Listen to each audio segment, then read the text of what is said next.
Good afternoon students. तो मध्य प्रदेश भू राजस्व संहिता MPLRC 1959, इसके बारे में आज हम लोग बातचीत करेंगे। सबसे पहली बात तो ध्यान रखिएगा कि MPLRC का जो रेफरेंस इसके अलावा कहाँ पर दिया गया है, तो भारतीय संविधान के शेड्यूल 9 में एंट्री नंबर 40 में MPLRC को इंक्लूड किया गया है। चूँकि MPLRC एक लैंड रिफॉर्म एक्ट है, भू सुधार विधि है, तो लैंड रिफॉर्म एक्ट के नाते इसको आपके शेड्यूल 9 इंडियन कॉन्स्टिट्यूशन भारतीय संविधान की जो 9वीं अनुसूची है उसमें भी एंट्री नंबर 40, ठीक है ना, वहाँ पर MPLRC के बारे में बातचीत की गई है। तो पहली बात तो आप यहाँ पर ये ध्यान रखिएगा कि शेड्यूल 9 एंट्री नंबर 40 में MPLRC के बारे में प्रावधान किया गया है और यह एक भू सुधार विधि है, लैंड रिफॉर्म एक्ट है। आपको पता है कि मध्य प्रदेश का जो गठन है वो 1 नवंबर 1956 को हुआ और मध्य प्रदेश 5 कह सकते हो छोटे छोटे प्रांतों को मिला करके बना। मध्य भारत, भोपाल, विंध्य क्षेत्र, महाकौशल और सिरोंज तहसील, इन पांचों को मिला करके आपका मध्य प्रदेश बना, ठीक है ना। किनको किनको? मध्य भारत, भोपाल, तो मध्य भारत, भोपाल, विंध्य क्षेत्र, महाकौशल और राजस्थान से लिया गया सिरोंज तहसील। तो इन 5 क्षेत्रों को मिला करके आपका MPLRC, ठीक है ना, मतलब मध्य प्रदेश बना। और जब मध्य प्रदेश का गठन हुआ तो सिंपल सी बात है कि इन 5 क्षेत्रों पर अपनी अलग अलग लैंड रिफॉर्म लॉ पहले से ही अप्लीकेबल थे, लागू थे। तो वो उससे जो परेशानी हो रही थी उसको दूर करने के लिए MPLRC को बनाने का प्लान किया गया और फाइनली MPLRC का ड्राफ्ट तैयार किया गया और आर्टिकल 201 के तहत इस ड्राफ्ट को राष्ट्रपति ने सहमत दी। आप देखते हो कि MPLRC लोकल लॉ से यानी मध्य प्रदेश में लागू होता है, लेकिन इसके इंट्रोडक्शन में शुरुआत में देखो तो 15 सितंबर 1959 को राष्ट्रपति ने सहमत दी, यानी कि MP के लॉस के लिए राष्ट्रपति ने सहमत दी। और जब राष्ट्रपति किसी लोकल लॉस के लिए सहमत देता है तो राष्ट्रपति ये सहमत देता है आर्टिकल 201 के अकॉर्डिंग, ठीक है ना, ये ध्यान रखिएगा। और उसके बाद आप सभी को पता है कि 2 अक्टूबर 1959 से MPLRC संपूर्ण मध्य प्रदेश पे आपकी लागू है, ठीक है ना, संपूर्ण मध्य प्रदेश में आपकी MPLRC लागू है। तो शुरुआत में यदि इंट्रोडक्शन की बातचीत करें तो यहाँ पे आपको इतना ही इंट्रोडक्शन यहाँ पर ध्यान में रखना है, ठीक है ना। अब चूंकि MPLRC का उद्देश्य क्या है, ऑब्जेक्ट ऑफ MPLRC, तो MPLRC के उद्देश्य के लिए यहाँ पर ध्यान रखिएगा कि एक बहुत ही फेमस केस है राव निहालकरण वर्सेस राम गोपाल। ये इसका नाम है राव निहालकरण वर्सेस राम गोपाल, ठीक है ना। राव निहालकरण वर्सेस राम गोपाल माननीय सुप्रीम कोर्ट के द्वारा डिसाइडेड केस है 1966, ठीक है ना, 1966 सुप्रीम कोर्ट के द्वारा डिसाइडेड ये केस है। इसी केस में बेसिकली ये बताने का प्रयास किया गया था ऑब्जेक्ट ऑफ MPLRC के उद्देश्य क्या है, ठीक है ना। तो देखिए सबसे पहली चीज यहाँ पर बोली गई कि देखिए मैंने जैसा आपको शुरुआत में बताया कि मध्य प्रदेश 4 छोटे छोटे प्रांतों को मिला करके बना था, ठीक है ना, 5 प्रांतों को मिला करके बना था। मध्य भारत, भोपाल, विंध्य क्षेत्र, महाकौशल और सिरोंज तहसील। तो सिंपल सी बात है कि इन 500 क्षेत्रों पर अलग अलग विधि प्रवर्तित थी, ठीक है ना। तो MPLRC का 2 उद्देश्य बनाया गया था। पहला तो रिमूविंग द मीडिएटर, मध्यस्थ, बिचौलियों को हटाना, मध्यस्थ को हटाना, रिमूविंग द मीडिएटर पहला उद्देश्य जिसके लिए MPLRC बना था, इस केस में बोला गया। और दूसरा कि वेरिएशन ऑफ लॉ को, यानी कि विधिक असमानताओं को दूर करना, removing the variation of law, विधिक असमानता को दूर करना कि इन 5 क्षेत्रों में जो अलग अलग विधियाँ थी तो इसकी वजह से जो असमानताएं, विधिक असमानताएं सामने आ रही थी उनको दूर करना MPLRC का उद्देश्य था। तो MPLRC इन 2 उद्देश्य के लिए बनाई गई, ऐसा राव निहालकरण वर्सेस राम गोपाल के केस में माननीय सुप्रीम कोर्ट ने 1966 में कहा, ठीक है ना। ये इंट्रोडक्शन में ध्यान रखना, कभी कभी यहाँ पर OT बनने की संभावना हो जाती है, इसलिए इन पॉइंट्स को आप यहाँ पर ध्यान में रखिएगा। देन उसके बाद बातचीत करते हैं कि ये जो नई MPLRC बनी, जो नई MPLRC आपकी बनी, तो इस MPLRC को बनाने के पीछे का उद्देश्य क्या था। तो हमेशा किसी भी विधि को बनाने का जो उद्देश्य है, ऑब्जेक्ट है, आपको उसके प्रीएम्बल में मिल जाएगा। तो MPLRC में भी प्रीएम्बल है, आप देखोगे हिंदी, आप बैरट में हिंदी इंग्लिश में जो बोल्ड शब्दों में लिखा हुआ है वही आपका कह सकते हैं प्रीएम्बल है। तो यहाँ पर कुछ चीज़ें निकल के आती हैं। कितनी चीज़ें निकल के आती हैं? 3 प्रमुख चीज़ें निकल के आती हैं जिसके लिए MPLRC बनाई गई। पहला, असेसमेंट द लैंड रेवेन्यू, भू राजस्व का निर्धारण करना। पहला उद्देश्य क्या था? असेसमेंट द लैंड रेवेन्यू, भू राजस्व का निर्धारण करने के लिए MPLRC बनाई गई। दूसरा, राजस्व अधिकारियों की नियुक्ति और उनकी शक्ति का निर्धारण करना, ठीक है ना, appointment of revenue officer and determine there powers, ठीक है ना। तो राजस्व अधिकारियों की नियुक्ति करना और उनकी शक्तियाँ, उनको मतलब की शक्तियों का निर्धारण करना, ठीक है ना, appointment of revenue officer and determine also there powers. तो ये दूसरा उद्देश्य था। और तीसरा था कि भूमि स्वामियों के अधिकार दायित्वों का निर्धारण करना, determine rights and obligation of landlord. तो भूमि स्वामियों के, लैंडलॉर्ड्स, तो यहाँ पे भूमि स्वामी को ध्यान रखना कि भूमि स्वामी ही बोला है, ठीक है ना। लैंडलॉर्ड हम लोग वहाँ पढ़ते हैं, यानी कि एकोमोडेशन पढ़ते हैं, तो यहाँ पर भूमि स्वामी को भूमि स्वामी ही बोला है। तो ये प्रमुख कह सकते हैं 3 उद्देश्य के लिए, 3 पर्पस के लिए MPLRC आपकी नहीं बनी है, प्रीएम्बल में ही कहता है यहाँ पर, ठीक है ना। चलिए अब आते हैं इसकी डेफिनेशन क्लॉज। डेफिनेशन से बहुत सारे OT बनते रहे हैं, तो definition pre point of view से हम देख लेते हैं कि कहाँ कहाँ OT बनता है। तो जैसे अपन ने एकोमोडेशन में पढ़ा था A फॉर एकोमोडेशन, तो जब MPLRC उठाओगे तो A फॉर आबादी, ठीक है ना। तो यहाँ पर A फॉर आबादी, यानी कि आबादी को 2A में, सेक्शन 2 में आपका जितने भी डेफिनेशन है वो बताए गए हैं। तो 2A में आबादी, ठीक है ना। अब आबादी, अब इसके साथ मैं आपको बताऊं कि कुछ साथ में धाराएं आपको एक एज ए नॉलेज देख सकते हो कि 2A में आबादी को डिफाइन किया गया है। और आबादी का जो निर्धारण है, डिटर्मिनेशन ऑफ आबादी है, तो आबादी का निर्धारण MPLRC में 2 जगह किया जाता है। एक सेक्शन 70 में किया जाता है और दूसरा जो है सेक्शन 243 से लेकर के 246 तक में आबादी के संबंध में प्रावधान किया गया है। सेक्शन 70 में आबादी का निर्धारण करता है DSO, जिसको बोलते हैं डिस्ट्रिक्ट सर्वेयर ऑफिसर, हिंदी में जिला सर्वेक्षण अधिकारी, वो आबादी का निर्धारण करता है। और 243 से 246 तक में आबादी का निर्धारण कलेक्टर और स्टेट गवर्नमेंट, राज्य सरकार के द्वारा किया जाता है। अभी प्री पॉइंट ऑफ व्यू से आपको इतना ही ध्यान में रखना है, मीन्स के पर्पस से हम बाद में इसको डिटेल से समझेंगे किस प्रकार से, ठीक है ना। तो ये आपका आबादी जो यहाँ पर सेक्शन है। देन अगली सेक्शन है यहाँ पर एग्रीकल्चर, कृषि, ठीक है ना। अगला यहाँ पर है एग्रीकल्चर, कृषि। तो देखिए कृषि यहाँ पर बहुत ही प्री में पूछा जाता है, वार्षिक नियतकालीन फसलें, तो ये ध्यान रखना, ठीक है ना। एनुअल रिडिकल क्रॉप्स, तो ये वार्षिक नियतकालीन फसलें जिसमें पान और सिंघाड़े की उपज, यानी कि आपका बेटेल और जो वाटर नट्स होते हैं उसको भी आपका कृषि के अंतर्गत रखा जाता है। फिर हॉर्टिकल्चर, ठीक है ना, यानी हॉर्टिकल्चर यानी कि उद्यान कृषि जिसको बोलते हैं, और प्लांटिंग वगैरह, फलोद्यान वगैरह लगाना। और लास्ट चीज़ है यहाँ पे OT बनता है कि शहर, कोई भी आप जैसे कि पोल्ट्री फार्म खोलते हो, फिशनरी खोलते हो, या एनिमल हस्बेंड्री पशु पालन केंद्र बनाते हो, ठीक है ना, गौशाला वगैरह बनाते हो, ये शहर से 5 किलोमीटर के बाहर, ठीक है ना, यानी देखो 5 किलोमीटर से अधिक दूरी पर, ठीक है ना, शहर से 5 किलोमीटर के बाहर यदि ये स्थित हैं तो ये किसके अंतर्गत आती हैं? ये आपका कृषि के अंतर्गत आती हैं, ठीक है ना। तो शहर से 5 किलोमीटर बाहर मछली पालना, मुर्गी पालना, गाय पालना, ये कृषि कहलाता है, एग्रीकल्चर कहलाता है, ठीक है ना।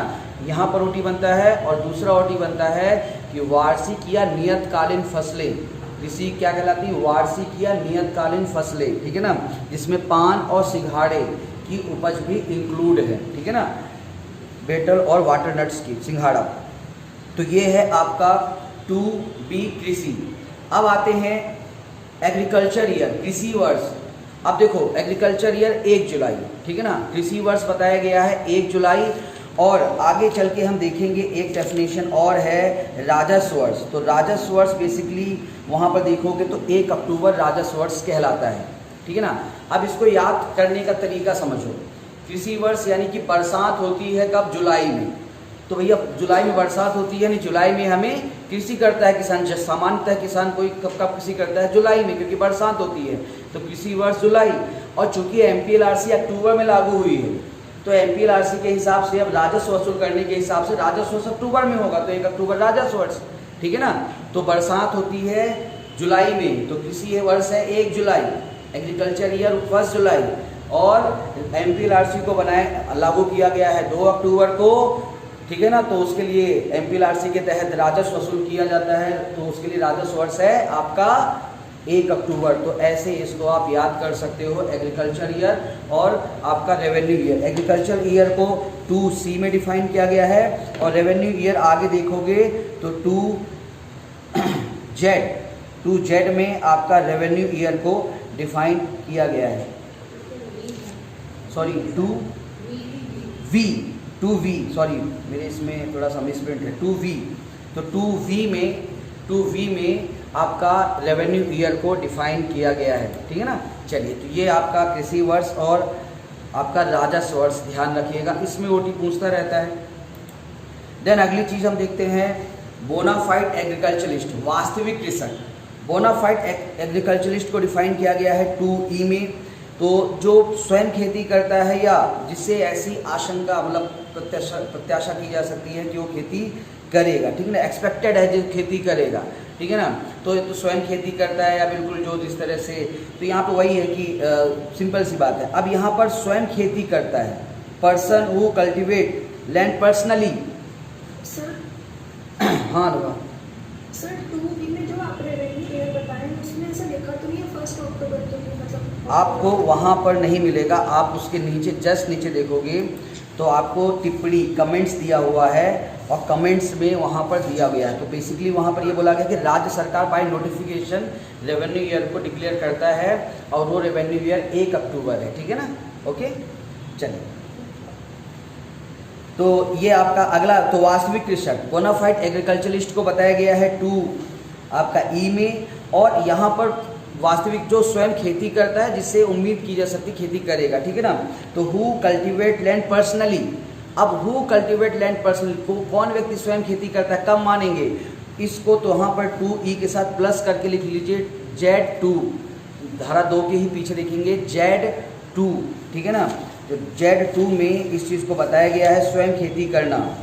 To cultivate personally means to cultivate on accounts. तो यहाँ पर जो अप्रेत है, या तो बाय ऑन लेबर, स्वयं के श्रम के द्वारा करता है, या फिर labour any member of the family, कुटुंब के सदस्यों के द्वारा वहाँ पर किया जाता है। और तीसरा है कि सर्वेंट को, यानी कि उसने सेवक लगाए हैं, लेकिन सेवक को वह मजदूरी देता है। ध्यान रखना, सेवक को क्या देता है? मजदूरी देता है, ठीक है ना।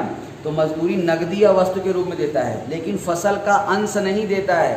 पार्ट ऑफ क्रॉप्स, यानी कि जो प्रोडक्टेड क्रॉप्स है, प्रोडक्ट्स है, ठीक है ना, उसको नहीं देता है। क्योंकि ध्यान रखना कि जब आप किसी व्यक्ति से बातचीत करोगे कि भाई तू मेरे खेत में मजदूरी कर, और इससे जो भी खेती होगी इसको इसका 20% तेरे को दूंगा, तो अब वो आपका मजदूर नहीं है, वो आपका पट्टेदार है, जिसको आप बोलते हो लेजी, ठीक है ना। तो आपका पट्टेदार है, ठीक है ना। तो आपका मजदूर नहीं कहलाएगा, आप उसको हिस्सा दे रहे हो अपना, यानी कि जो प्रोडक्ट है, एग्रीकल्चर प्रोडक्ट है, उसका आप पार्ट दे रहे हो, तो पट्टेदार कहलाएगा, लेजी कहलाएगा, लेबर नहीं कहलाएगा। ध्यान रखना, ठीक है ना। तो ये स्वयं खेती करना यहाँ पर बताया गया है। कभी कभी इसके अंदर से ऐसे OT बना ले मान लो, तो इसलिए थोड़ा सा ध्यान रखिएगा। देन अगली बातचीत करते हैं सहकारी सोसाइटी। वापस आ जाइए 2F में, सहकारी सोसाइटी। तो राज्य सहकारी सोसाइटी मतलब विधि के अधीन रजिस्टर्ड सोसाइटी, ठीक है ना। तो यहाँ पर ध्यान रखिएगा 2 आपका F कहाँ बताया गया, उसी में OT बनेगा। देन सरकारी पट्टेदार, अगला है 2H सरकारी पट्टेदार। धारा 181 के तहत जो नियुक्त पट्टेदार होता है वो सरकारी पट्टेदार कहलाता है, ठीक है ना। तो सेक्शन 181 के तहत नियुक्त पट्टेदार।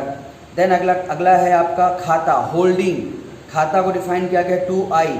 तो खाता का मतलब ये होता है कि एक भूमि स्वामी, एक भूमि स्वामी किसी भी गांव में, किसी भी विलेज में अपने नाम से जितनी भी भूमियां धारण करता है वो सभी माना जाएगा कि उसके खाते के अधीन है। तो देखो वहाँ पे कहता है कि ऐसे भूखंड जिस पर भू राजस्व पृथक रूप से निर्धारित किया गया है और एक ही भूधृति के अधीन है, means the applicable the land separately assessed land revenue and hold under A tenure, एक ही टेन्योर यानी एक ही भूधृति के अधीन। अब जैसे मान लीजिए मेरे ही नाम से एक यहाँ पर खेत है, एक यहाँ पर खेत है, एक यहाँ पर खेत है, तो ये सभी अलग अलग जगह पर खेत है, लेकिन उनके लिए मैं मतलब वो मेरा एक ही खाते के अंतर्गत कहलाएगा, एक ही होल्डिंग कहलाएगा। यदि मेरे दोनों खेत मेरे नाम से हैं तो एक ही खाते के अधीन ये कहलाएगा। तो ये है आपका खाता होल्डिंग की डेफिनेशन।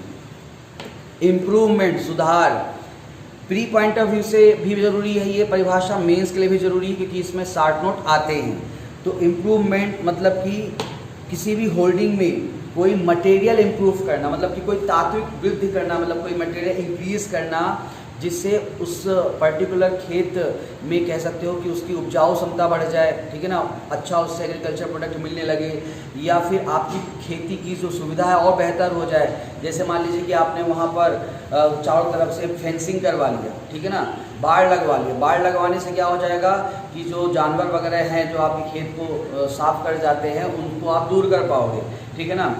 ट्यूबवेल खुदवा लिया, ट्यूबवेल खुदवा लेने से अब देखो जब ट्यूबवेल नहीं रहेगा तो आपको केवल जुलाई में बरसात का इंतजार करना पड़ेगा, लेकिन ट्यूबवेल हो गया मतलब कि आप बड़े आराम से साल में 2 फसल ले सकते हो, ठीक है ना। छोटी सी वहाँ पर आपने गोदाम बना लिया।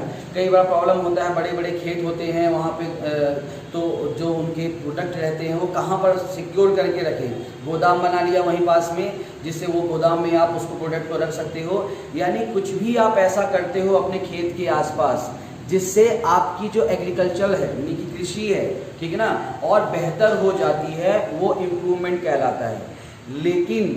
लेकिन यहाँ पर हर जो भी आप यहाँ पे चीज़ें जोड़ते हो वो कैसा होना चाहिए, परमानेंट होना चाहिए, टेम्परेरी नहीं होना चाहिए, ठीक है ना। जैसे पक्की नालियाँ बनवा ली आपने, तो पक्की नालियाँ, नहर, कैनाल वगैरह बनवा लिया, पक्की नालियाँ बनवा ली ताकि वहीं से पानी आपका खेत में जाता रहे, तो वो इम्प्रूवमेंट आएगा। लेकिन कोई कच्चा एक आपने गड्ढा खुदवा लिया कि यहाँ पानी इकट्ठा होगा, उसको हमने उस यूज़ कर लेंगे, या ऐसी कच्ची नालियाँ आपने बनवा ली हैं, या कोई ऐसा वहाँ पे काम किया है जिसकी वजह से खेती में प्रोडक्ट जो है तो कम गया हो, तो वो इम्प्रूवमेंट में नहीं आता है। तो ये सुधार, तो ठीक है ना, प्री पॉइंट ऑफ व्यू से ध्यान रखना 2J में इम्प्रूवमेंट को डिफाइन किया गया है।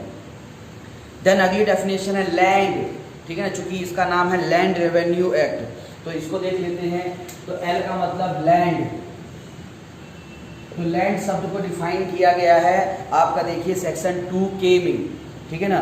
तो 2K में भूमि, तो यहाँ पे क्या कहता है, means the person the earth surface. अब देखो भूमि के अंतर्गत सब कुछ आता है, फिर चाहे वो सतह, सरफेस ऑफ लैंड, भूमि क्या कहलाती है, सरफेस ऑफ लैंड, फिर चाहे वो पानी के नीचे का हो या जमीन। अब जैसे कोई तालाब के नीचे तो वो भी भूमि के अंतर्गत आएगा, ठीक है ना, देखो वही कहता है, ठीक है ना, whether are the under the water are not, ठीक है ना, तो यहाँ पे वो भूमि कहलाएगी। क्लियर कहानी। और उससे जुड़ी हुई सभी चीजें भूमि के तहत कहलाएगी। It shall be deemed include all thing attached at permanently, ठीक है ना, जो उससे परमानेंटली जुड़ी हुई है, अटैच्ड है, वो भूमि के अंतर्गत। For instance any things attached such lands, तो यहाँ पर वो भूमि के अंतर्गत कहलाएगी, ठीक है ना। तो भूमि में क्या क्या आएगा, कोई भी सरफेस और उससे अटैच्ड कोई भी चीज भूमि के अंतर्गत आएगी। तो ये भूमि की सिंपल सी परिभाषा है। क्लियर कहानी। अब चूंकि भी ये भूमिहीन व्यक्ति, अगली डेफिनेशन है लैंडलेस पर्सन, भूमिहीन व्यक्ति। देखो कोई भी व्यक्ति जो गांव में किसान है लेकिन एक पर्टिकुलर सीमा से कम उसके पास, एक पर्टिकुलर लिमिट से कम भूमि उसके पास है, तो वो लैंडलेस पर्सन कहलाएगा। अभी जो नई एमपीएलआरसी खासकर अभी 2018 के जो अमेंडमेंट हुए हैं, तो 2018 के अमेंडमेंट में आप लोग सेक्शन देखोगे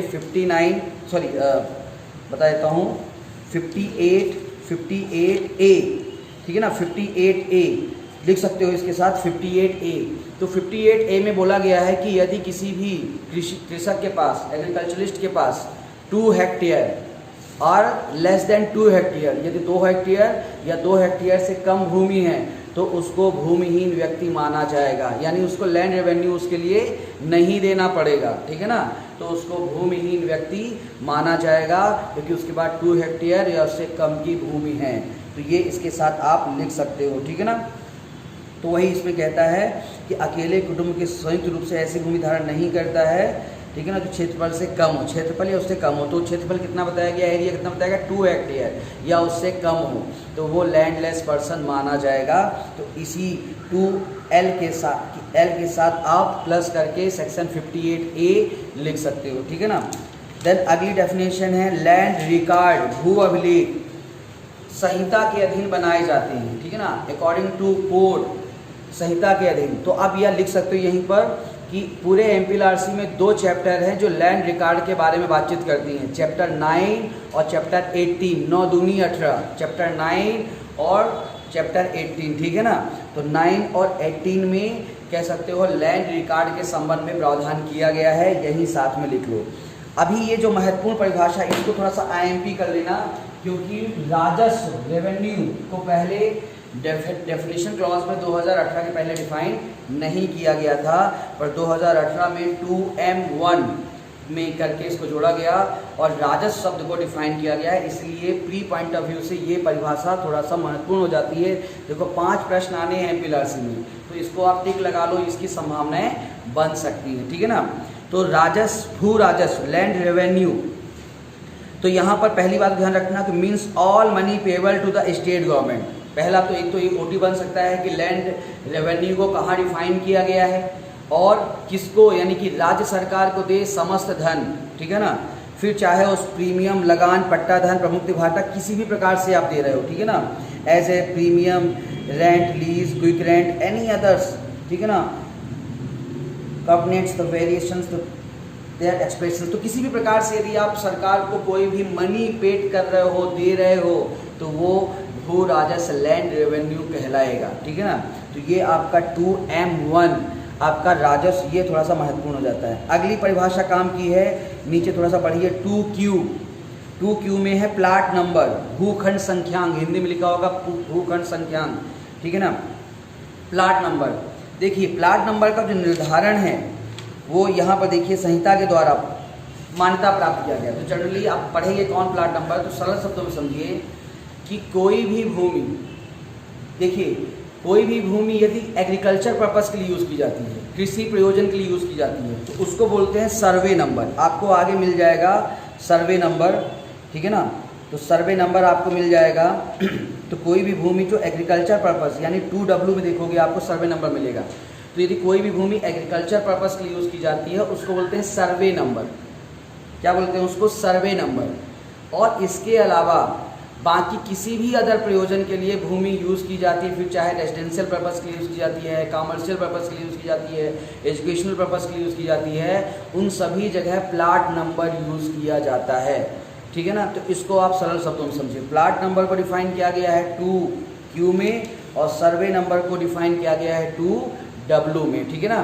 तो केवल एग्रीकल्चर पर्पस के लिए यूज्ड भूमि को, यूज्ड लैंड को 2W है ना,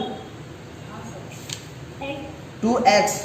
अच्छा ये 2W में भी आपका ये division, sub division survey number 2X, sorry आज मैं ध्यान से देख के नहीं बता रहा हूँ, 2X X X survey number 2X, I am sorry 2X X, चलिए 2X, Q और X याद रखना, Q और X।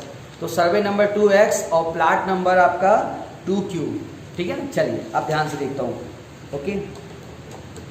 अब आपका अगली डेफिनेशन काम की है 2T रेंट, 2T रेंट, लगान। तो लगान का मतलब ये है कि पट्टेदार द्वारा भूमि स्वामी को उसके द्वारा ऐसी भूमियों से धारित भूमि के उपयोग के मध्य, ठीक है ना। तो पट्टेदार अपनी भूमि स्वामी को, लैंड भूमि स्वामी, यहाँ पे भूमि स्वामी को भूमि स्वामी कहता है। तो पट्टेदार जो लेजी जो भूमि स्वामी को पे करता है उसके भूमि को मतलब कि यूज़ करने के एवज में, ठीक है ना, तो वो रेंट कहलाता है।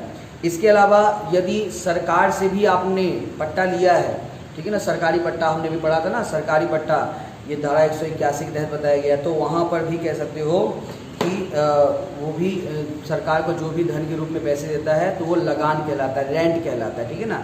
तो रेंट, इंग्लिश में जो रेंट का मतलब सब समझते हैं, आप भूमि को उपयोग करते हो, उसके एवज में जो पैसे आप मालिक को देते हो, ठीक है ना, वो रेंट कहलाता है, सीधी सी बात है। अभी ये अगली डेफिनेशन जोड़ी गई है 2019 के अमेंडमेंट के द्वारा, रेवेन्यू ऑफिसर, राजस्व अधिकारी। तो यहाँ पर रेवेन्यू ऑफिसर हम पढ़ेंगे धारा 11 में 19 प्रकार के राजस्व अधिकारियों को वर्तमान में बताया गया है। तो राजस्व अधिकारी, रेवेन्यू ऑफिसर 2U में आपका यहाँ पर बताया गया है। राजस्व वर्ष हमने देख लिया है। अब लास्ट परिभाषा जो महत्वपूर्ण है वो है टिम्बर ट्री, ठीक है ना, टिम्बर ट्री, इमारती लकड़ी के वृक्ष। तो आप देखेंगे 2Z1 में 12 प्रकार के टिम्बर ट्री को बताया गया है। इसमें आप बॉटनिकल नेम आप देखोगे इनके दिए गए हैं। तो बॉटनिकल नेम आपको याद करने की आवश्यकता नहीं है, नहीं पूछता है, लेकिन उनके जो कह सकते हो सामान्य जनरल जो नेम है, जैसे सागवान, बीजा, शीशम, साल, तिमसा, साज, चंदन, हल्दू, मुंडी, अर्जुन, तेंदू, खंभार, ये जो 12 नाम हैं इनको एक दो बार पढ़ लीजिएगा।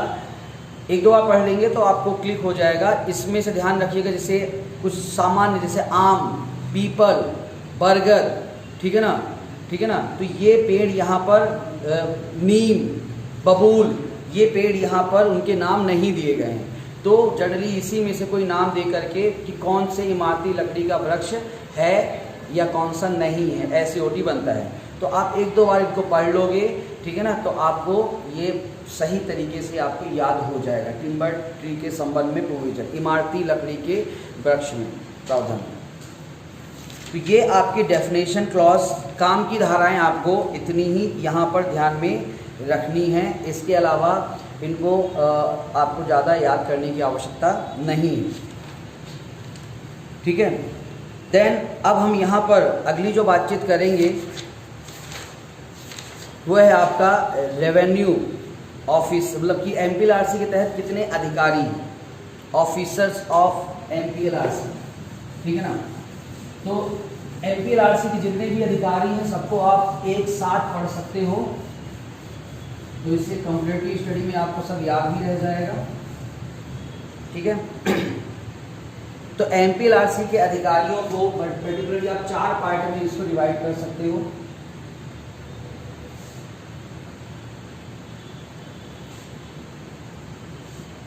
ठीक है, MPLRC के अधिकारियों को आप 4 पार्ट में डिवाइड कर सकते हो।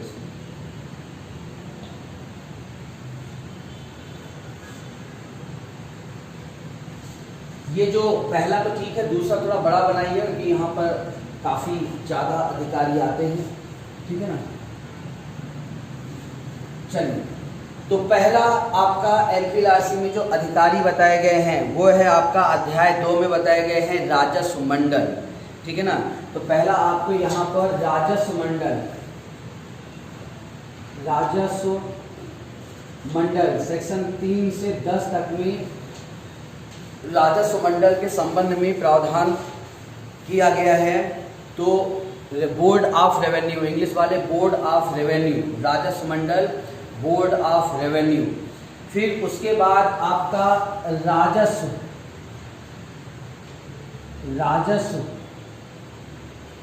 अधिकारी, रेवेन्यू ऑफिसर, सेक्शन 11 में धारा 11 में रेवेन्यू ऑफिसर को डिफाइन किया गया है, ठीक है ना।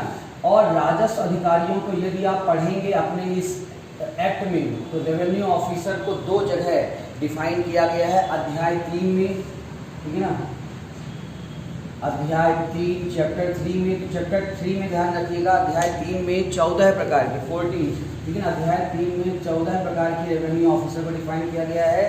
और आगे देखेंगे तो आपका अध्याय 7,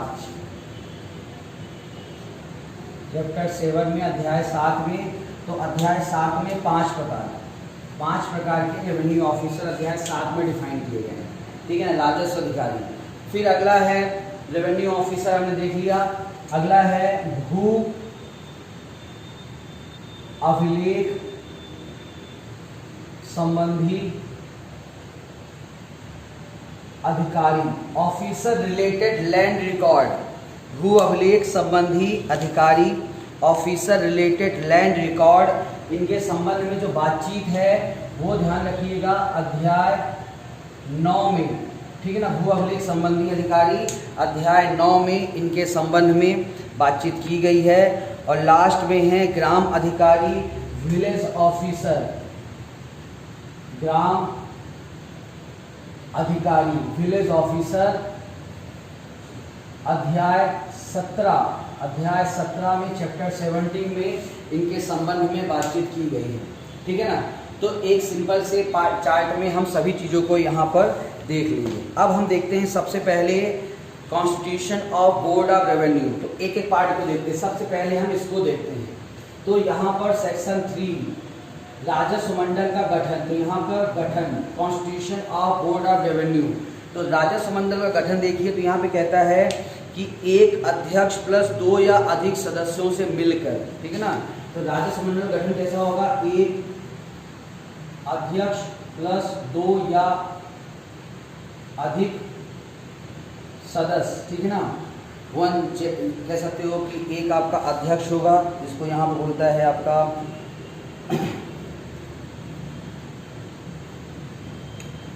प्रेसिडेंट, ठीक है ना। 1 प्रेसिडेंट एंड 2 और मोर अदर मेंबर। 1 प्रेसिडेंट की जगह चेयरमैन यूज करता है, तो यहाँ पे प्रेसिडेंट शब्द यूज किया गया। 1 प्रेसिडेंट और 2 और मोर कह सकते हो मेंबर्स, तो इनसे मिल करके गठन होगा, ठीक है ना। अध्यक्ष गठन होगा जिसे राज्य सरकार, तो इनको नियुक्त कौन करेगा, ठीक है ना। अब एक चीज ध्यान रखना नियुक्ति के बारे में, तो नियुक्ति के बारे में आपको इकट्ठा बता दूंगा। तो नियुक्ति कौन करेगा, ठीक है ना। तो यहाँ पर इनको नियुक्त कौन करेगा, राज्य सरकार, ठीक है ना। आपका पहला और दूसरे पार्ट में जितने भी राजस्व अधिकारी हैं, पहले और दूसरे पार्ट में जितने भी आप राजस्व अधिकारी पढ़ेंगे, इनको कौन नियुक्त करता है, राज्य सरकार। तो इसको याद करना आसान रहेगा। पहले पार्ट में जितने भी यानी कि बोर्ड के जो भी अध्यक्ष और सदस्य हैं, उनकी नियुक्ति कौन करता है, राज्य सरकार। सेकंड पार्ट में भी जितने राजस्व अधिकारी हैं पढ़ेंगे, उनकी सबकी नियुक्ति राज्य सरकार करता है, ठीक है ना। केवल एक अपवाद है, वो मैं बाद में समझा दूंगा। इधर भी आप देखोगे तो इनकी भी इनकी अब ये जो दो इधर बताए गए हैं, इनकी नियुक्ति कौन करता है, कलेक्टर करता है। इनकी इधर जो 2 ग्राम अधिकारी है, तो इनकी सामान्य तौर पर नियुक्ति कलेक्टर करता है। तो मैं बता दूंगा, तो बहुत ही सरल तरीका है, आपको याद हो जाएगा, ठीक है ना। तो इनकी नियुक्ति राज्य सरकार करता है। अपॉइंटेड बाय, यहाँ पे गठन, तो यहाँ पर चाहो तो गठन यानी कि स्टेट गवर्नमेंट, राज्य सरकार, याद कर सकते हो, ठीक है ना। अब इसके बाद यहाँ पे काम की धारा है, धारा 4 बैठक का प्रधान स्थान।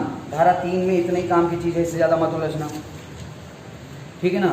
बैठक का प्रधान स्थान, प्रिंसिपल सीट, तो प्रिंसिपल सीट है ग्वालियर में। प्रधान स्थान कहाँ पे बताया गया है, ग्वालियर। तो रेवेन्यू बोर्ड का प्रिंसिपल सीट कहाँ पे है, ग्वालियर में। बाकी बाय नोटिफिकेशन रीवा, इंदौर, जबलपुर, सागर, उज्जैन और भोपाल में भी जो है तो इसकी बैठक हो सकती है। आप देखोगे बैलेट में आपका नीचे एक नोट दिया हुआ है, टिप्पणी दी हुई है, वहाँ पर ये जानकारी सभी दी गई है, ठीक है ना। तो प्रिंसिपल सीट कहाँ पे है, ग्वालियर में है, ठीक है ना। सेक्शन 4 जो है यही कहता है आपका जो प्रिंसिपल सीट है, प्रधान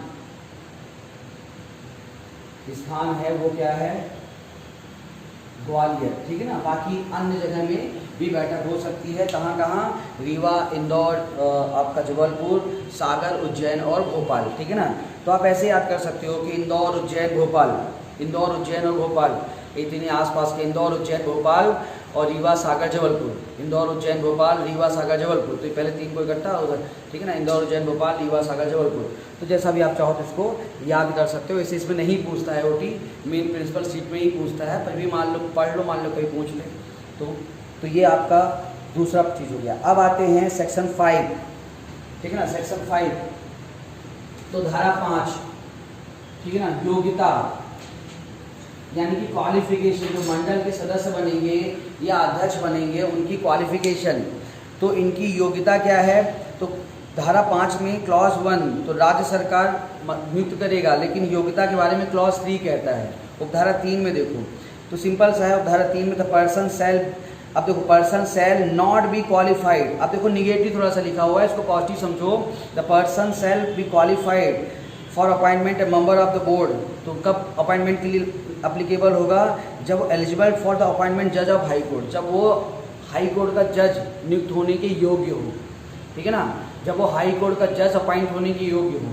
कोई व्यक्ति हाई कोर्ट का जज अपॉइंट होने के योग्य कब होगा बताओ? हाई कोर्ट जज कोई व्यक्ति कब बनता है? क्वालिफाई 10 साल तक एडवोकेट हो। कहाँ पर? ना, यही तो फंस गए। 10 साल तक हाई कोर्ट में एडवोकेट हो या 10 साल तक वो एज ए मतलब न्यायिक सेवा का सदस्य हो, ठीक है ना, एज ए जज उसने काम किया है तो हाँ 5 साल तक रहना चाहिए। 5 साल तक रहना चाहिए। ना ना ना 10 साल है। 10 साल अधिवक्ता के लिए है ना। देखो सुप्रीम कोर्ट की बात नहीं कर रहे हैं, देखो वहां पे जाओ, आप किस आर्टिकल में दिया हो ये बताओ। हाई कोर्ट जज की योग्यता आर्टिकल 217 पढ़ो। क्या कर रहे हो, सब भूल रहे हो। हाई कोर्ट 10 साल 10 साल, तो 10 साल एज ए जुडिशियल सर्विस में काम किया हो, किसी बैरक उठा के देख लो, और 10 साल तक हाई कोर्ट में एज ए जज काम, सॉरी एज ए एडवोकेट काम किया हो, तो फिर उसको क्या क्या क्या कर सकते हो कि वो हाई कोर्ट जज बनने के लिए एलिजिबल होगा, ठीक है ना। सुप्रीम कोर्ट की योग्यता है, सुप्रीम कोर्ट जज बनने की योग्यता है कि 5 साल तक कंटिन्यूसली यदि किसी हाई कोर्ट में वो जज रहा हो या 10 साल तक हाई कोर्ट एडवोकेट रहा हो तो सुप्रीम कोर्ट जज बन सकता है। लेकिन हाई कोर्ट जज बनने की योग्यता 10 साल जुडिशियल सर्विस में रहा हो या 10 साल हाई कोर्ट में एडवोकेट रहा हो, ठीक है ना, 10 साल हाई कोर्ट में एडवोकेट रहा हो तो फिर वो हाई कोर्ट जज बनने की योग्यता रखता है। समझ में आ गया? तो कोई भी व्यक्ति जो हाई कोर्ट जज बनने के लिए क्वालिफाइड है वो व्यक्ति कह सकते हो कि बोर्ड ऑफ रेवेन्यू का मेंबर बन सकता है। दूसरी चीज़ कहता है कि कोई भी व्यक्ति रेवेन्यू ऑफिसर है, राजस्व अधिकारी है, और एज ए रेवेन्यू ऑफिसर राजस्व अधिकारी के तौर पर उसने 5 वर्ष या अधिक समय तक, तो जैसे कोई व्यक्ति ने as a collector, as a commissioner उसने 5 या अधिक समय तक कोई भी काम किया है तो वो राजस्व अधिकारी जो है वो बोर्ड का सदस्य बन सकता है। समझ में आ गया? तो ये है आपकी इसकी क्वालिफिकेशन।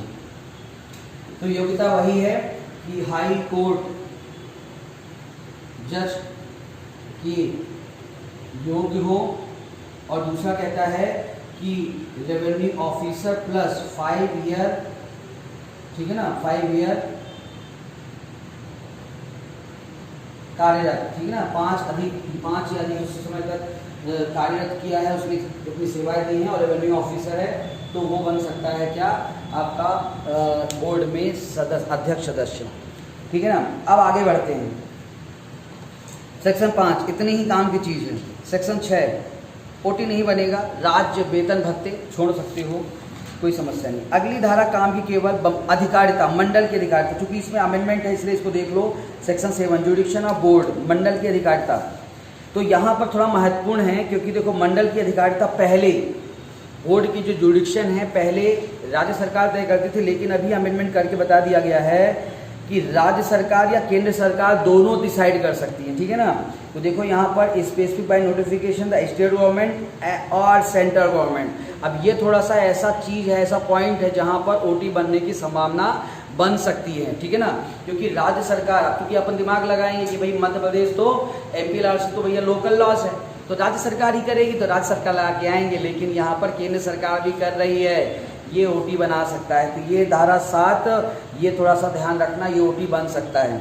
धारा 8 power of superintendent of board, board की अधीक्षण की शक्ति, यानी बोर्ड जैसे अधीक्षण की शक्ति जो हाई कोर्ट की होती है ना आर्टिकल 227 के तहत, कि अपने अधीनस्थ जितने भी न्यायालयों हैं उन पर हाई कोर्ट नज़र रखता है। यही काम जो है तो बोर्ड ऑफ रेवेन्यू का है कि अपने अधीनस्थ जितने भी रेवेन्यू ऑफिसर हैं सब पर बोर्ड क्या करेगा कि नज़र बना करके रखेगा, उनका सुपरिटेंडेंट करेगा, अधीक्षण करेगा, और कोई भी यदि गलत काम करते हैं तो उनके खिलाफ एक्शन ले सकता है। तो ये प्रमुख धारा आपकी सेक्शन 9, ठीक है ना, ये प्रमुख सेक्शन है आपकी सेक्शन 9। बस इसके अलावा आपको ज़्यादा धाराओं में परेशान होने की आवश्यकता नहीं है। तो मैंने यहाँ पर सभी चीज़ें 5 के बाद जो है सेक्शन 5 के बाद सेक्शन 7 पढ़ो और सेक्शन 9 सेक्शन आपकी 8 9 मैंने बोल दिया, सेक्शन 8 7 के बाद सेक्शन 8 5 7 8, ठीक है ना। तो यहाँ पे कितना है 3 4 5 7 8 इतनी धाराएं पर पढ़नी है। 3 में गठन है, 1 अध्यक्ष 2 सदस्य राज्य सरकार द्वारा नियुक्ति, 4 में है प्रधान स्थान ग्वालियर, 5 में है क्वालिफिकेशन हाईकोर्ट जज बनने के लिए एलिजिबल हो, और राजस्व अधिकारी 5 या अधिक वर्ष से अधिक रहा हो तो उसको बना सकते हैं। 7 में है कि इसको अधिकारिता इसकी केंद्र सरकार और राज्य सरकार दोनों तय करती है। और धारा 8 में है अधीक्षण की शक्ति, ठीक है ना, तो अधीक्षण की शक्ति की बातचीत करता है। अब बातचीत करते हैं सेक्शन 11 रेवेन्यू ऑफिसर, राजस्व अध्याय 3 चैप्टर 3, तो दूसरा पार्ट राजस्व अधिकारी के बारे में।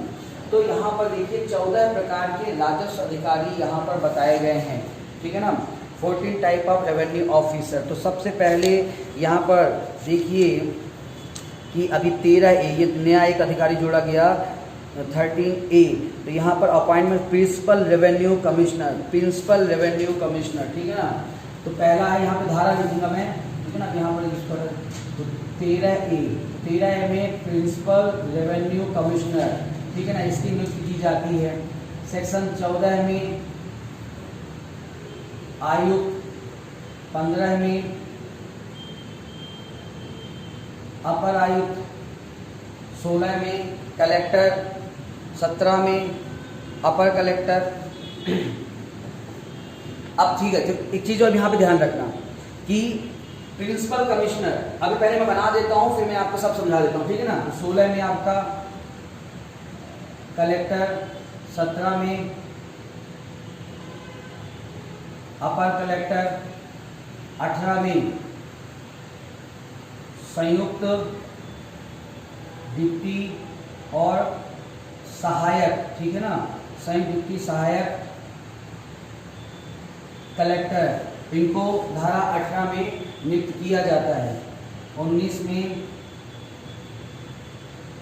तहसीलदार, ठीक है ना, तहसीलदार, अपर तहसीलदार और नायब तहसीलदार, ठीक है ना, तहसीलदार 19 में। और 20 में आपका भू अभिलेख अधिकारी, हाँ ठीक है ना, 20 में आपका भू अभिलेख अधिकारी, भू अभिलेख अधिकारी और सहायक भू अभिलेख अधिकारी। तो भू अभिलेख अधिकारी, अब इंग्लिश में वही कि PRC यानी कि principal revenue commissioner, commissioner, additional commissioner, collector, additional collector, joint collector, deputy collector, assistant collector, tahsildar, additional tahsildar, naib tahsildar, land record officer, assistant land record officer. तो इस प्रकार से इतने, एक और है, भी एक और बताता हूँ, अभी एक लास्ट में है, ठीक है ना। तो लास्ट में आप चूंकि यहाँ पे आपको दिख रहा हो कि नहीं दिख रहा हो, 22 में आपका SDO, ठीक है ना। तो धारा 22 में आपकी SDO की नियुक्ति की जाती है। अब यहाँ पे ध्यान रखना कि क्योंकि ये जो आयुक्त रेवेन्यू आपका जो प्रमुख राजस्व आयुक्त है, ठीक है ना, तो ये पूरे राज्य के लिए होता है, ठीक है ना। तो ये किसके स्तर पर होता है, ये स्टेट स्तर, राज्य स्तर पर होता है, पूरे राज्य में एक ही होता है। फिर आयुक्त और अपर आयुक्त संभाग, आयुक्त और अपर आयुक्त संभाग, ठीक है ना, जिसको आप बोलते हो डिवीजन। तो डिवीजन के लिए आयुक्त और अपर आयुक्त की नियुक्ति होती है। इसके बाद नीचे जितने भी अधिकारी आपके बताए गए हैं ये सभी जिले के लिए होते, ध्यान रखिएगा, ठीक है ना। इसके बाद 16 से लेकर के नीचे जितने भी ये अधिकारी हैं ये कहाँ पर होते हैं, जिले, डिस्ट्रिक्ट में, ठीक है ना। तो ये आपका राज्य स्तर पर नियुक्त होती है, ये 2 संभाग स्तर पर, और बाकी जितने ये बताए गए हैं जिला स्तर पर इनकी नियुक्ति होती है। पहली बात ध्यान रखिएगा, ठीक है, सबको समझ में आ रहा है। अब देखिए इन सभी राजस्व अधिकारियों की नियुक्ति कौन करता है, यानी कि यहाँ तक धारा 20 तक इन सभी की नियुक्ति कौन करता है, राज्य सरकार। SDO को छोड़ करके सभी की नियुक्ति कौन करता है, राज्य सरकार इनको अपॉइंटमेंट करता है। SDO ध्यान रखिएगा कि SDO बेसिकली देखा जाए तो किसी भी संयुक्त डिप्टी या सहायक कलेक्टर को, ज्वाइंट कलेक्टर, डिप्टी कलेक्टर या असिस्टेंट कलेक्टर को कलेक्टर SDO की यानी कि सब डिवीजन का चार्ज बनाता है, सब डिविजनल ऑफिसर बना करके नियुक्त करता है। तो इसीलिए कभी कभी ऐसा OD बना देता है कि SDO की नियुक्ति कौन करता है, ठीक है ना। तो SDO की नियुक्ति जो है तो कौन करता है? कलेक्टर करता है, ठीक है ना। लेकिन देखा जाए तो एसडीओ किसको बनाया जाता है? संयुक्त डिप्टी कलेक्टर या सहायक कलेक्टर, इनको एसडीओ बनाया जाता है और इनकी नियुक्ति कौन करता है? राज्य सरकार, ठीक है ना। पर चूंकि ये एज ए एसडीओ राज्य सरकार उनको नियुक्त नहीं करता, उनको as a joint collector, deputy collector, assistant collector करता है। बाद में कलेक्टर जो है तो उनको इंचार्ज बनाता है सब डिवीजन का। लेकिन यहाँ पर ओटी आपको ऐसे ही मिलते हैं कि एसडीओ की नियुक्ति कौन करता है, तो हमें याद रहे कि एसडीओ भर की नियुक्ति कलेक्टर करता है और बाकी जितने भी रेवेन्यू ऑफिसर हैं उन सब की नियुक्ति कौन करता है? राज्य सरकार करता है, ठीक है ना। क्लियर कहानी। दूसरी बात ध्यान रखिएगा कि जितने रेवेन्यू ऑफिसर हैं एसडीओ को मिला करके सभी रेवेन्यू ऑफिसर, ठीक है ना, यदि जितने रेवेन्यू ऑफिसर हैं सब, तो इनको शक्ति कौन देता है? पावर कौन डेलीगेट करता है? तो इनको शक्ति भी ध्यान रखिएगा राज्य सरकार प्रोवाइड करता है, जितने भी रेवेन्यू ऑफिसर। लेकिन दो अपवाद है इसमें, नायब तहसीलदार और अपर तहसीलदार, इनको शक्ति कौन देता है? कलेक्टर। इनको पावर कौन देता है? नायब तहसीलदार और अपर तहसीलदार को पावर कौन देता है? कलेक्टर। इनको दोनों को छोड़ दिया जाए तो बाकी जितने भी रेवेन्यू ऑफिसर है, फिर एसडीओ भी सब, इन सभी को जो है तो पावर कौन देता है? स्टेट गवर्नमेंट देता है। सबको समझ में आ रहा है? बहुत ही सिंपल सी बात, याद लिख लो अच्छे से, ठीक है ना, कि नायब तहसीलदार और अपर तहसीलदार को पावर्स डेलीगेट करता है, प्रोवाइड करता है by collector, power delegate by collector, ठीक है ना। लेकिन ऑल रेवेन्यू ऑफिसर, जितने भी रेवेन्यू ऑफिसर हैं उनकी शक्तियों का निर्धारण किसके द्वारा किया जाता है? Determination of power by state government, राज्य सरकार के द्वारा किया जाता है।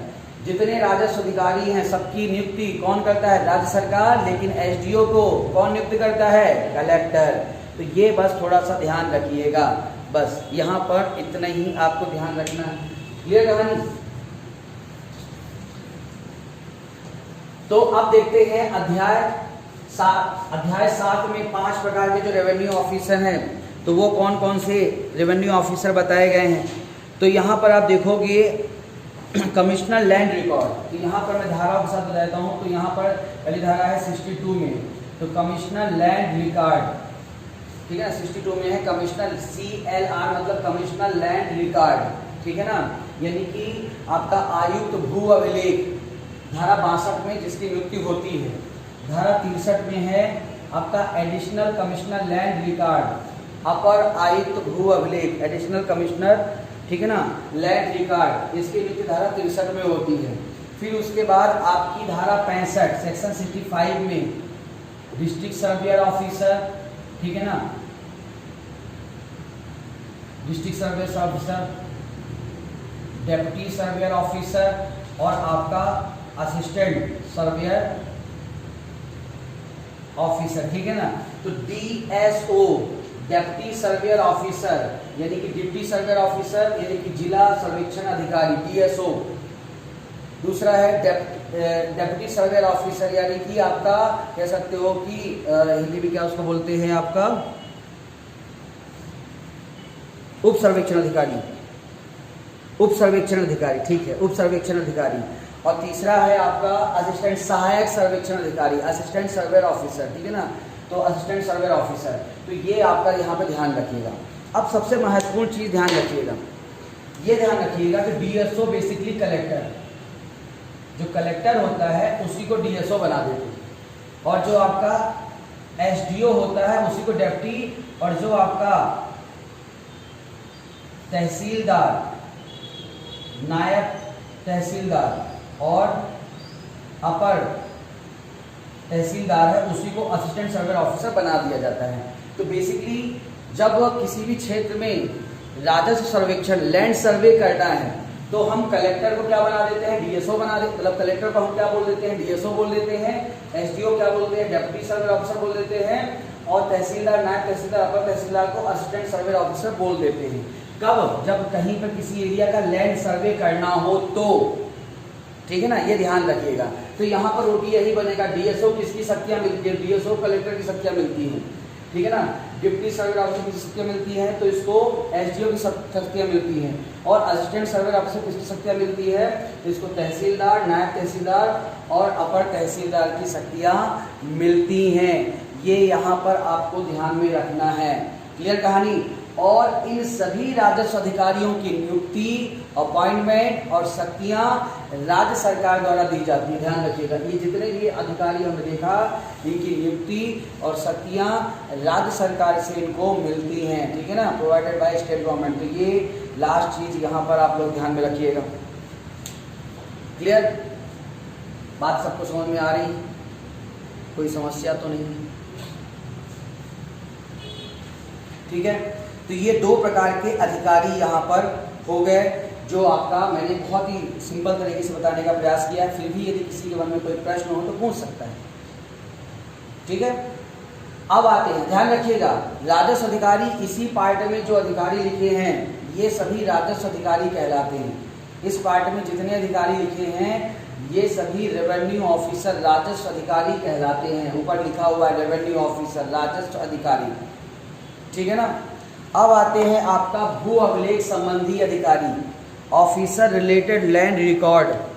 तो भू अभिलेख संबंधी जो अधिकारी होते हैं, तो 3 अधिकारी भू अभिलेख संबंधी बेसिकली यहाँ पर बताए गए हैं, ठीक है ना। पहला है आपका पटवारी। पटवारी पहला भू अभिलेख संबंध 104 में पटवारी की बातचीत करता है, ठीक है ना। और 104 में ही है आपका नगर सर्वेक्षक, और 106 में बताया गया है आपका RI, ठीक है ना। 3 तो 104 में पटवारी की नियुक्ति होती है, 104 में नगर सर्वेक्षक। तो ग्रामीण एरिया के लिए, रूरल एरिया के लिए जो वहाँ पर रिकॉर्ड्स को मेंटेन करता है उसको बोलते हैं पटवारी। जो नॉन अर्बन एरिया, ठीक है ना, सॉरी नॉन जो अर्बन एरिया में रिकॉर्ड मेंटेन करता है, जो नॉन अर्बन एरिया या रूरल एरिया में रिकॉर्ड मेंटेन करता है उसको बोलते हैं पटवारी। जो अर्बन एरिया में यानी कि शहरी क्षेत्र में रिकॉर्ड मेंटेन करता है उसको बोलते हैं नगर सर्वेक्षक। और पटवारी पर नियंत्रण यानी पटवारी पर कंट्रोल रखने का काम करता है RI, ठीक है ना। इन तीनों की नियुक्ति कौन करता है? Appointment by collector. इन तीनों की नियुक्ति किसके द्वारा की जाती है? कलेक्टर द्वारा की जाती है। बस अभी इतना पढ़ लो, तीनों की नियुक्ति कौन करता है? कलेक्टर करता है, ठीक है ना। तो पटवारी, नगर सर्वेक्षक और RI, ठीक है ना। तो इन तीनों की नियुक्ति कलेक्टर के द्वारा की जाती है। पटवारी की नियुक्ति धारा 104 में, नगर सर्वेक्षक 104 में और RI की नियुक्ति 106 में की जाती है। क्लियर कहानी? ओके, समझ में आ गया। पटवारी जो है ये आपका नॉन अर्बन एरिया में रिकॉर्ड मेंटेन करता है, लैंड रिकॉर्ड मेंटेन करता है। अर्बन एरिया में नगर सर्वेक्षक, और पटवारी पर कंट्रोल रखता है यानी पटवारी पर नियंत्रण रखता है RI, ठीक है ना। तो ये हो गया आपका भू अभिलेख संबंधी अधिकारी। अब आते हैं आपका विलेज ऑफिसर। विलेज ऑफिसर में पहला है आपका सेक्शन 222 में पटेल, ठीक है ना। अब देखो यहाँ पर थोड़ा सा अलग चीज़ है, यहाँ पर विलेज ऑफिसर में आप पटेल पढ़ेंगे। तो पटेल की नियुक्ति कौन करता है? पटेल की नियुक्ति कलेक्टर, ठीक है ना, by collector, appointment by collector, Patel की नियुक्ति। दूसरा जो है तो हम यहाँ पर पढ़ेंगे आपका 228 में, 228 में प्रतिस्थापित पटेल, सब्स्टिट्यूट पटेल, इसकी नियुक्ति कौन करता है? SDO। और तीसरा हम पढ़ेंगे यहाँ पर सेक्शन 230 में, 230 में तो कोटवार। कोटवार की नियुक्ति जो है धारा 258 के नियमों के तहत, यानी कि यहाँ पर 3 ग्राम अधिकारी हैं, तीनों की नियुक्ति अलग तरीके से होती है। तो पटेल की नियुक्ति कौन करता है? कलेक्टर। और प्रतिस्थापित पटेल, सब्स्टिट्यूट पटेल, प्रतिस्थापित पटेल पढ़ेंगे क्या होता है प्रतिस्थापित पटेल, डोंट वरी। पर अभी प्रतिस्थापित पटेल 228 में नियुक्ति करता है SDO, सब डिविजनल ऑफिसर। और कोटवार जिसको बोलते हैं कि वॉचमैन ऑफ विलेज, गांव का चौकीदार, ठीक है ना। कोटवार जिसको बोलते हैं गांव का चौकीदार। तो इसकी नियुक्ति धारा 258 सेक्शन 258 में जो रूल्स बनाए जाते हैं, नियम बनाए जाते हैं, उसके अकॉर्डिंग इसकी नियुक्ति होती है, ठीक है ना। तो appointment according the rule making according to section 250 है, ठीक है। 258 का जो रूल बनाए जाते हैं उसके तहत उसकी नियुक्ति होती है। तो ये है आपका पर्टिकुलर चीज। अब यहाँ पर आपको समझ में अच्छी तरह क्लियर देख लीजिए कि केवल यही राजस्व अधिकारी कहलाते हैं। कभी कभी यहाँ पे OT ऐसा बनता है कि 3 नाम यहाँ से रख दिया और एक नाम नगर सर्वेक्षक रख दिया या RI रख दिया, पूछ लिया कि कौन राजस्व अधिकारी नहीं है, तो पटवारी, नगर सर्वेक्षक, RI पटेल, प्रतिस्थापित पटेल, कोटवार राजस्व अधिकारी नहीं है। ध्यान रखना, पटवारी, नगर सर्वेक्षक, RI भू अभिलेख संबंधी अधिकारी हैं, क्योंकि इनका काम केवल लैंड रिकॉर्ड को मेंटेन करना है। और ये ग्राम अधिकारी हैं, क्योंकि इनका काम क्या है, गांव में नजर रखना, रेवेन्यू कलेक्ट करना, ठीक है ना। तो जैसे पटेल पढ़ेंगे, रेवेन्यू को कलेक्ट करना, गांव में की चौकीदारी करना, ये इनका काम होता है, ठीक है ना। तो बिल्कुल सरल शब्दों में, यानी कि पूरे राजस्व संबंधी मामलों का निपटारा राजस्व अधिकारी करते हैं। भू अभिलेख संबंधी अधिकारी जो भू अभिलेख को मेंटेन करते हैं, भू अभिलेख संबंधी अधिकारी होते हैं। और जो विलेज ऑफिसर होते हैं वो रेवेन्यू कलेक्ट करने का और गांव में नज़र रखने का, यानी कि चौकीदारी वगैरह काम करते हैं। तो इस प्रकार से आप 4 क्लॉज में, 4 पार्ट में इस पर्टिकुलर अधिकारियों को देख सकते हैं। सबको समझ में आ रहा है? किसी के मन में कोई डाउट हो तो बताओ। ठीक है, ओके। अब एक क्विक रिवीजन देख लेते हैं, फिर आगे बढ़ते हैं। सबसे पहले board of revenue. Board of revenue के बारे में बातचीत धारा 3 से लेकर के 10 तक में की गई है। धारा 3 में एक बोर्ड ऑफ रेवेन्यू को नियुक्ति कौन करेगा? बाय स्टेट गवर्नमेंट, जिसमें एक प्रेसिडेंट, एक अध्यक्ष प्लस 2 और मोर मेंबर सदस्य होंगे। प्रधान स्थान, प्रिंसिपल सीट ग्वालियर में होगी, ठीक है ना। अन्य सीट आपकी इंदौर, भोपाल, उज्जैन और कहाँ पे आपका रीवा, सागर और जबलपुर, ठीक है ना। इंदौर, भोपाल, उज्जैन, रीवा, सागर, जबलपुर उसकी अन्य सीटें होंगी। योग्यता, हाईकोर्ट जज बनने के लिए क्वालिफाइड हो या as a revenue officer 5 year or more then 5 year उसने अपनी सेवाएं दे दी हो। ध्यान रखना, रेवेन्यू ऑफिसर भी एक चीज यहाँ पे शायद मैंने मिस कर दिया, कलेक्टर या उसके ऊपर का रेवेन्यू ऑफिसर भी कैसा हो, कलेक्टर या उसके ऊपर का रेवेन्यू, यानी कलेक्टर के ऊपर कौन है, ये देखिए हायरकी है, तो कलेक्टर के ऊपर कौन है, अपर आयुक्त हो, अपर आयुक्त हो या प्रिंसिपल सर्वे, वही कह सकते हो कि PRS, ठीक ना, प्रधान आपका क्या उसको बोलता है, प्रमुख राजस्व आयुक्त, ठीक है ना, प्रिंसिपल रेवेन्यू कमिश्नर हो। क्लियर कहानी? तो कलेक्टर या उसके ऊपर का राजस्व अधिकारी। और लास्ट में धारा 7 देख लिया कि अधिकारिता केंद्र सरकार और राज्य सरकार निर्धारित करते हैं। और धारा 8 में हमने देख लिया कि राजस्व मंडल की अधीक्षण की शक्ति, power of superintendent board of revenue. अब इसके बाद राजस्व अधिकारी, धारा 11 में 19 प्रकार के राजस्व अधिकारी है, जिसमें 14 प्रकार के रेवेन्यू ऑफिसर को डिफाइन किया गया है। अध्याय 3 में जितने भी राजस्व अधिकारी यहाँ पे बताए गए हैं, इनकी जो नियुक्ति है, अपॉइंटमेंट है, ठीक है ना, नियुक्ति जो है तो राज्य सरकार के द्वारा होती है, लेकिन SDO को कलेक्टर नियुक्त करता है। सभी राजस्व अधिकारियों को शक्ति राज्य सरकार देती है, लेकिन अपर तहसीलदार, नायब तहसीलदार को शक्ति कलेक्टर देता है, ठीक है ना। बाकी ये धाराएं याद रखना, 13A, ठीक है ना, 14 में आयुक्त, 15 में अपर आयुक्त, 16 में कलेक्टर, 17 में अपर कलेक्टर। ये यहाँ पर ये धाराएं 18 और 19 थोड़ा कंफ्यूज करती है।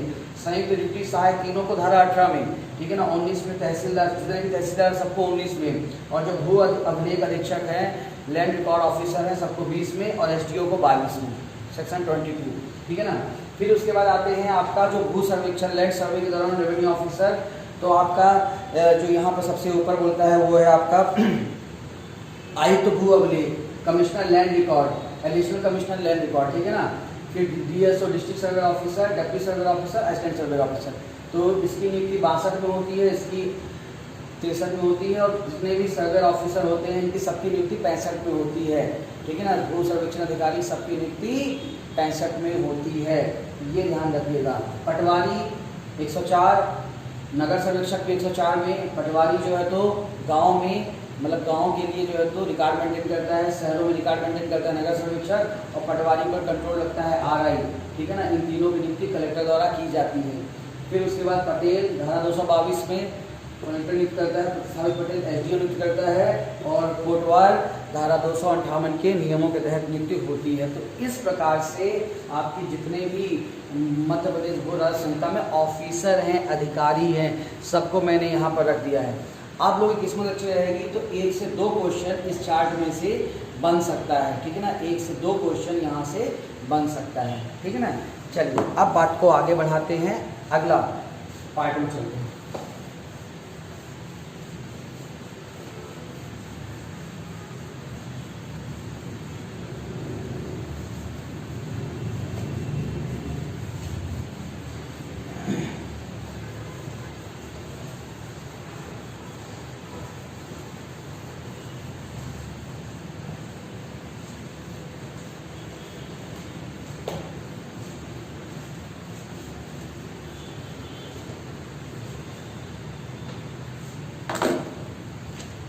अब देखिए इस चैप्टर में कुछ काम की चीज़ें, अध्याय 3 में ये मैंने चार्ट बना दिया। अब अध्याय 3 में कुछ काम की धाराएं कभी कुछ मिस हो जाए तो उनको देख लेते हैं। तो पहला देखिए, अपन ने सेक्शन 11 तो देख लिया, सेक्शन 12 देखिए, धारा 12 है। अब देखिए अगली चीज़, तो यहाँ पर कह सकते हो कि आप इस तरह से पढ़ सकते हो कि रेवेन्यू राजस्व ऑफिसर पर नियंत्रण, ठीक है ना, कंट्रोल ऑन रेवेन्यू ऑफिसर, राजस्व अधिकारियों पर नियंत्रण की जब हम बातचीत करते हैं, कंट्रोल ऑफ रेवेन्यू ऑफिसर, तो इनके कंट्रोल के लिए 3 धाराएं आपको ध्यान रखनी है। एक धारा 12, दूसरी धारा जो है तो आपकी शायद 23 है, और तीसरी धारा आपकी धारा 65, तो देख लेता हूँ, 12, 23 और 65, ठीक है, बिल्कुल 23 वही सही है, 23 है, और तीसरी धारा आपकी है सेक्शन जो है, ठीक है ना,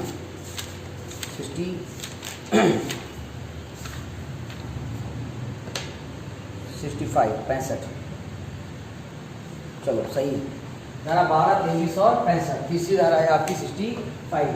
तो 3 धाराएं जो हैं वो कंट्रोल की बारे में बातचीत करती हैं। राजस्व अधिकारियों पर नियंत्रण, कंट्रोल ऑन रेवेन्यू ऑफिसर, राजस्व अधिकारियों पर नियंत्रण। धारा 12 सेक्शन 12, सेक्शन 12 क्या कहती है? समस्त राजस्व अधिकारी राज्य सरकार के, ऑल रेवेन्यू ऑफिसर, तो समस्त राजस्व अधिकारी किसके कंट्रोल में होंगे? राज्य सरकार के।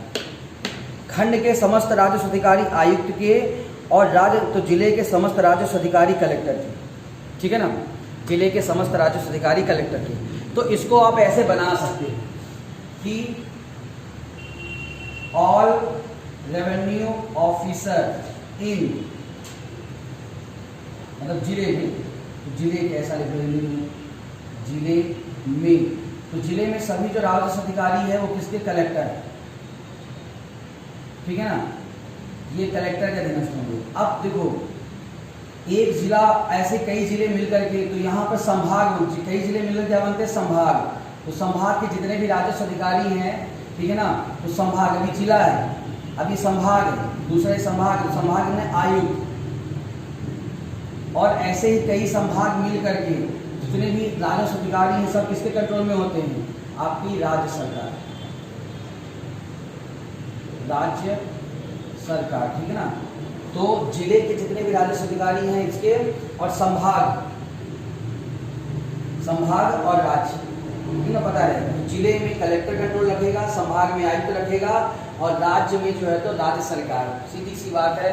तो इस तरह से आप यहाँ पर धारा 12 देख सकते हो, सामान्य नियम। बाकी वो क्लॉज 3 में कहता है कि राज्य सरकार यदि कोई डायरेक्शंस देता है तो ऐसा भी कर सकता है कि जिले में कोई रेवेन्यू ऑफिसर कह सकते हो डायरेक्ट राज्य सरकार को रिपोर्ट करेंगे। पर सामान्य नियम केवल ये है कि जिले में जितने भी राजस्व अधिकारी हैं कलेक्टर के सबऑर्डिनेट होंगे, अधीनस्थ होंगे, आयुक्त के सबऑर्डिनेट जितने भी संभाग के रेवेन्यू ऑफिसर हैं वो होंगे, और राज्य सरकार के अधीनस्थ जितने भी, यानी देखा जाए तो सभी राजस्व अधिकारी किसके अधीनस्थ होते हैं? राज्य सरकार, ठीक है ना।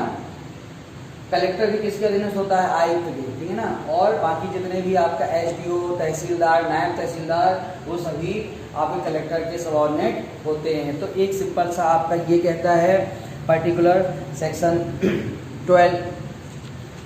अब अगली जो सेक्शन थी सेक्शन 23, तो 23 में देखो क्या कहता है कि उपखंड का प्रत्येक राजस्व अधिकारी, ठीक है ना, यानी कि सेक्शन 23 में 2 पार्ट में बंटता है। तो पहला कहता है कि एसडीओ, तो एसडीओ के साथ यानी कि उपखंड का प्रत्येक रेवेन्यू ऑफिसर किसके सबऑर्डिनेट होगा? एसडीओ, यानी कि सब डिवीजन का all every revenue officer subordinate SDO, ठीक है ना। और अगली चीज क्या कहता है कि तहसीलदार के सबऑर्डिनेट कौन होगा? नायब तहसीलदार, ठीक है ना। जो नायब तहसीलदार है वो तहसीलदार के अधीनस्थ होगा।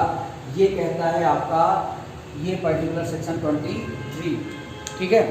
चलिए अब अगला है सेक्शन 65, धारा 65। तो धारा 65 में देखो समस्त जिला सर्वेक्षण अधिकारी आयुक्त भू अभिलेख के अधीनस्थ होंगे। जिले के समस्त उप सर्वेक्षण अधिकारी, सहायक सर्वेक्षण अधिकारी जिला सर्वेक्षण अधिकारी के अधीनस्थ होंगे, और उपखंड के समस्त सहायक सर्वेक्षण अधिकारी उपखंड। तो यहाँ पर ऐसा ही बनेगा तो यहाँ पर डिप्टी सर्वेयर ऑफिसर, तो डिप्टी सर्वेयर ऑफिसर के अधीनस्थ कौन होंगे? आपके असिस्टेंट सर्वेयर ऑफिसर, ठीक है ना।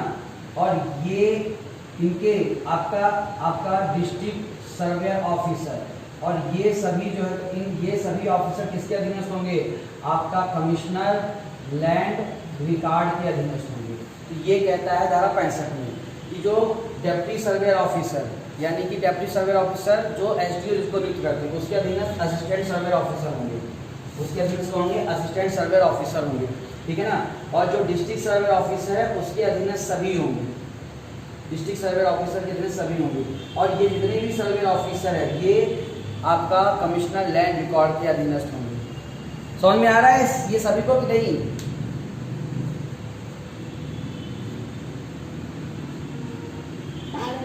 आ रहा है? वैसे बनाते रहो फटाफट।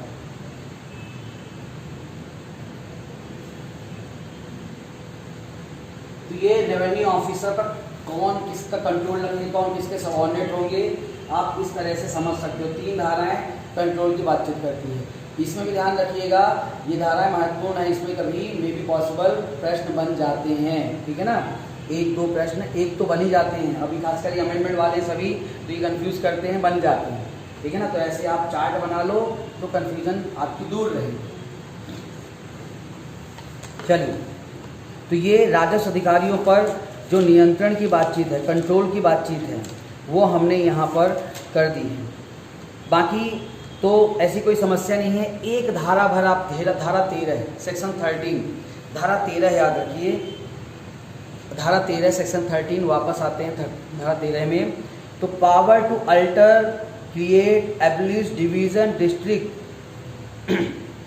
सब डिवीज़न एंड तहसील, ठीक है ना। यानी कि संभाग जिले उपखंड तहसील को प्रवर्तित करने सृजन करने समाप्त करने की शक्ति राज्य सरकार की, किसकी है? स्टेट गवर्नमेंट की, ठीक है ना। 3-13 वाली बात याद रखो। यहाँ पर मैं बताऊँ आपको 3-13 किसको समझ में आ गया? जिसको समझ में आ गया बताए। 3-13 वाली बात याद रखो। हमारी तरफ 3-13 वाली बातें चलती हैं, है ना। हम 3 घर वाले ब्राह्मण हैं, फिर 13 घर वाले ब्राह्मण होते, 3-13। अरे भाई आर्टिकल 3 और धारा 13 ऐसे याद रखो। आर्टिकल 3 में क्या बात करता है? आर्टिकल 3 पार्लियामेंट बाय लॉ, संसद विधि के द्वारा किसी भी राज्य की सीमा में बदलाव कर सकता है, ठीक है ना। उसका नाम बदल सकता है, सीमा घटा बढ़ा सकता है। और यही काम किसी राज्य के अंदर राज्य सरकार कर सकती है, किसी जिले संभाग की सेवाओं परिवर्तन कर सकती है, बढ़ा सकती है, घटा सकती है। समझ में आ गया? तो जो काम पार्लियामेंट करती है देश के साथ आर्टिकल 3 में, वो काम किसी राज्य के अंदर राज्य सरकार करती है सेक्शन 13 में, ठीक है ना। तो 3-13 आर्टिकल 3 सेक्शन 13, तो ऐसे याद रखो।